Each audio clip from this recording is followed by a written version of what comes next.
There was one moment in my life, a long time ago now, and I suppose to many people it would seem trite or commonplace, but to me it was of tremendous significance because it did put a shape on the rest of my life, to be honest.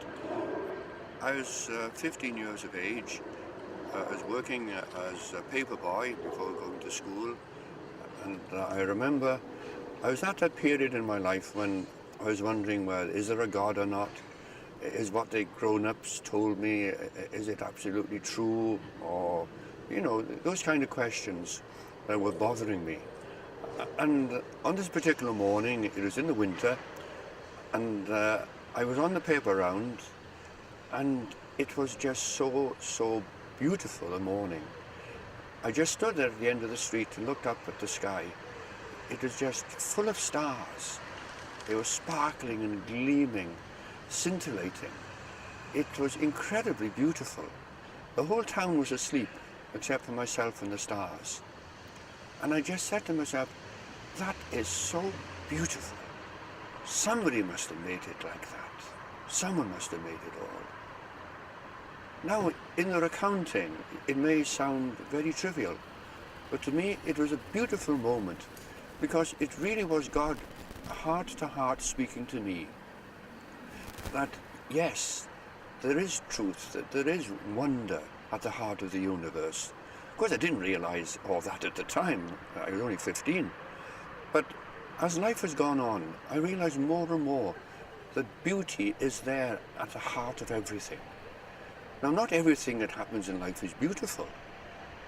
Everyone knows that.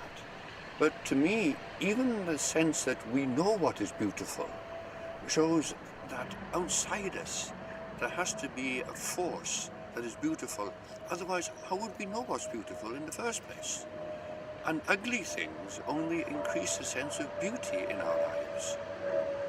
One of the other great moments in my life was at first sight, again, not beautiful at all.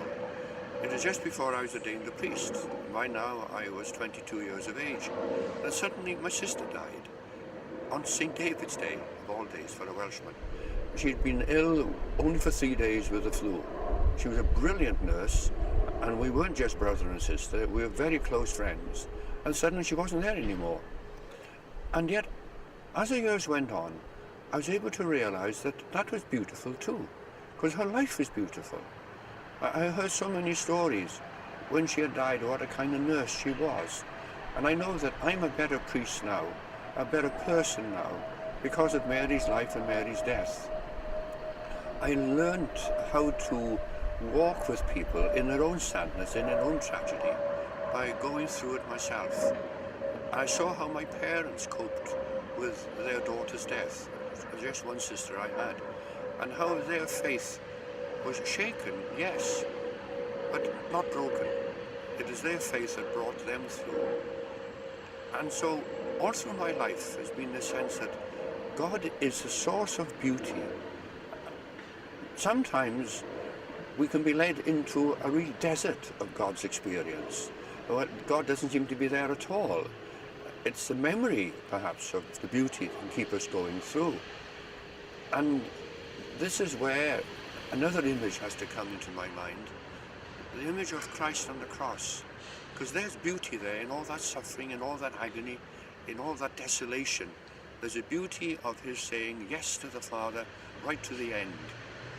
And I know that I can hang on to that sense that life is beautiful, even though it might appear sometimes absolutely desolate, because Christ has gone there before us. He shares with us this idea that in the end, the beauty that is there, we will see it clearly and be part of it ourselves.